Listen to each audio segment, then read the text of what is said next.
Hello guys and gals, and welcome back to another episode of Creepypastas. This time, as you can tell by the title, we're taking a look at the Slenderman mythos. Yes, one of the biggest mythos in Creepypastas. And without beating around the bush, I'm going to get right into it. So sit back, relax, and enjoy the Slenderman mythos.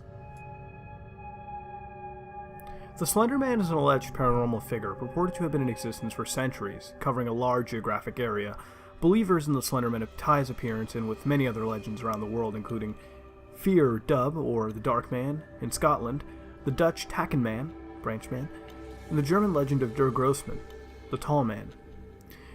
The Slenderman is a being, male in appearance, who looks like a man with extremely long, slender arms and legs. He also appears to have 4 to 8 long black tentacles that protrude from his back, though different photographs and enthusiasts disagree on this fact, and therefore it is theorized he can contract these tentacles at will. He is described as wearing a black suit, strikingly similar to the visage of a notorious Men in Black, and as the name has suggested, appears very thin, and able to stretch his limbs and torso to inhuman lengths in order to induce fear and ensnare his prey. Once his arms are outstretched, his victims are put into something of a hypnotized state, where they are utterly helpless to stop themselves from walking into them. He is also able to create tendrils from his fingers and back that he uses to walk in on these similar fashion in, to Dr. Octopus. The superhuman stretching ability could also be seen as a similarly between himself and Mr. Fantastic. Whether he absorbs, kills, or merely takes his victims to an undisclosed location or dimension is also unknown, as there are never any bodies or evidence left behind in his wake to deduce a definite conclusion. His face is pale and slightly ghostly, and almost appears to have been wrapped in a type of gauze or cloth. His facial features are also an object of debate, and many people believe that his face looks different to each person, if it is seen at all. He sometimes is portrayed wearing a hat, which is sometimes a bowler, a fedora, or sometimes a top hat. He may also be seen wearing a long flowing necktie or scarf, which is either red or gray. He often keeps his long, pale hands crossed politely behind his back or hanging loosely at his sides. His suit is black, sometimes portrayed as pinstripe and artwork, a common misconception thanks to the very similar Jack Skellington from Nightmare Before Christmas. He has long coattails, which he lets flow proudly. He wears long dress shoes, which are always shined a perfect, gleaming black. Much of the fascination with Slenderman is rooted in the overall aura of mystery that he is wrapped in, despite the fact that it is rumored that, he kills children almost exclusively. It is difficult to say whether or not his only objective is slaughter. Oftentimes it is either reported or recorded that he can be found in sections of woods, and these generally tend to be suburban. He also has been reported, seen with large groups of children.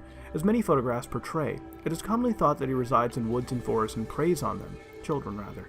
He seems unconcerned with being exposed in the daylight or captured in photos. It is often thought as well that he enjoys stalking people who become overly paranoid about his existence, purposely giving them glimpses of himself in order to further frighten them. For this reason, it seems like Slenderman very much enjoys psychologically torturing his victims. He often appears to float or drift rather than walk, which suggests the possibility of him being an ethereal being rather than a creature or a man. This would also explain why he's able to remain mobile in spite of his poorly proportioned body. Even though Slenderman was fabricated on Something Awful forums, or was he? Some people have already claimed sightings. He is seen mostly at night peering into open windows and walks out in front of a lone motorist on secluded roads. His main intentions appear to be kidnapping children, as when he is seen near them in photographs, they usually appear, to be missing shortly afterwards. The Slenderman has also inspired many stories, such as those of marble hornets. In the end, though, his purpose remains unknown. An interesting take on Slenderman by a Pasta member who is relying on the Marble Hornet series for evidence and facts. There's been a big misconception about my pal, the Slenderman, due to the appearance of this article. He does not have hair or a face, everything else is correct. There's also some questioning as to whether or not there is more than one. I find that unlikely. It's most likely Slendy fucking with your head in order to make you think that there is more than one, which he's been known to do. As of now, Slendy has 3 or 4 known accomplices. These are Hoodie, Masky, the Rake, and possibly the Observer. Not much is known yet because the next episode of the Noah Maxwell ARG has not been released yet. In the Marble Hornets ARG, Hoodie and Masky are possibly his followers.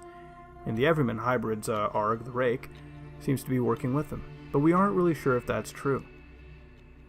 Now, there are historical references to the Slenderman. Brazilian cave paintings, for one.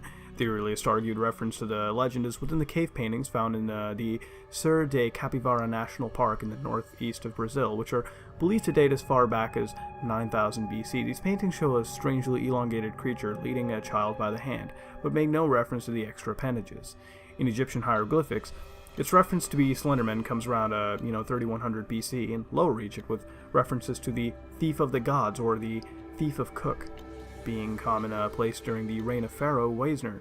Hieroglyphic carvings representing the thief were found in the pharaoh's tombs, who are rumored to have had some kind of encounter with the entity.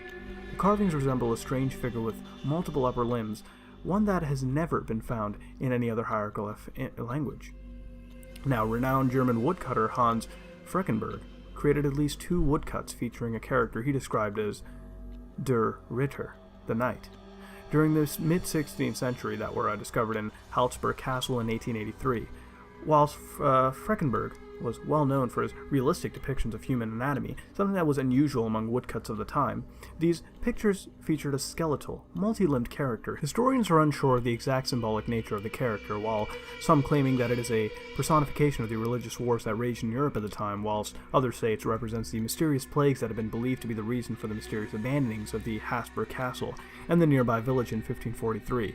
However, many persist that Freckenberg was attempting to represent Der Grossmann, the tall man. According to legend, he was a fairy who lived in the Black Forest. Bat children who crept into the woods at night would be relentlessly chased by Der Grossmann, who wouldn't leave them be until he either caught them or they were forced to tell their parents of the wrongdoing. Even then, there was this chilling account from an old journal dating back to about 1702.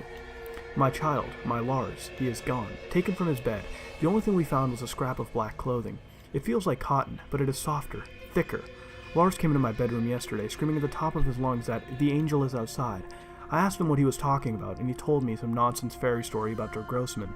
He said he went into the groves by our village and found one of my cows dead, hanging from a tree. I thought nothing of it at first, but now he is gone. We must find Lars, and my family must leave before we are killed. I'm sorry, my son. I should have listened. May God forgive me." Now, in Romanian mythology, there is a fairy tale which tells a legend of the tall man, featuring this description, which may have been taken to refer to the Slenderman.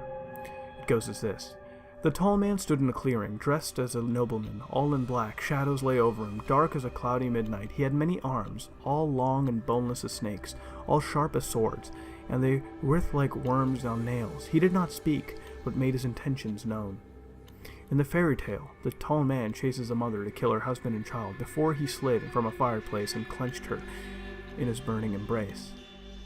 Now, in English mythology, there is an English myth referring to the tree man, whom is said to have a slim body, with appendages that look like tree branches. He is only known to be seen in the woods, and was used as a story that parents told their children to thwart bad behavior. There have been quite a few disappearances of children that have been said to be linked to the tree man. My, would you look at that? One of the biggest pillars in creepypastas, the almighty Slenderman. But is it real? Well, as a creepypasta has mentioned, such an entity has been originated on Something Awful, from a paranormal Photoshop contest held on June 8, 2009, and from it so many memes and adaptations have been made from it. Hell, the first time I saw it was earlier from Benyati Krashaw's Chozo Mythos series, showcasing a Slenderman character as well. Now, if you haven't played those games, please check them out. Really awesome pieces of entertainment. And free to play as well. Now, hitting on 4chan's lovable X paranormal board, this creature or entity has hit stardom levels. And from since then, he has his own games that I've also played in Tales and hell, ARGs if you check out Marble Hornets. Now, is he real? Well, many have tried to answer the question, could such a figure be real?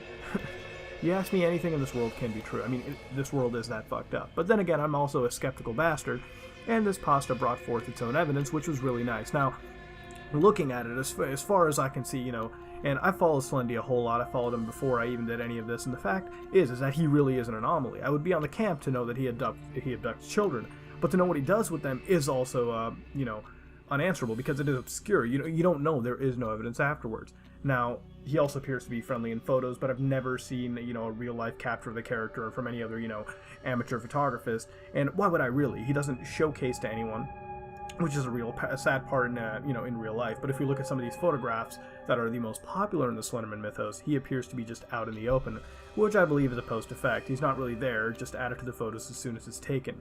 If we had to bring it forth into this reality that this creepypasta has created.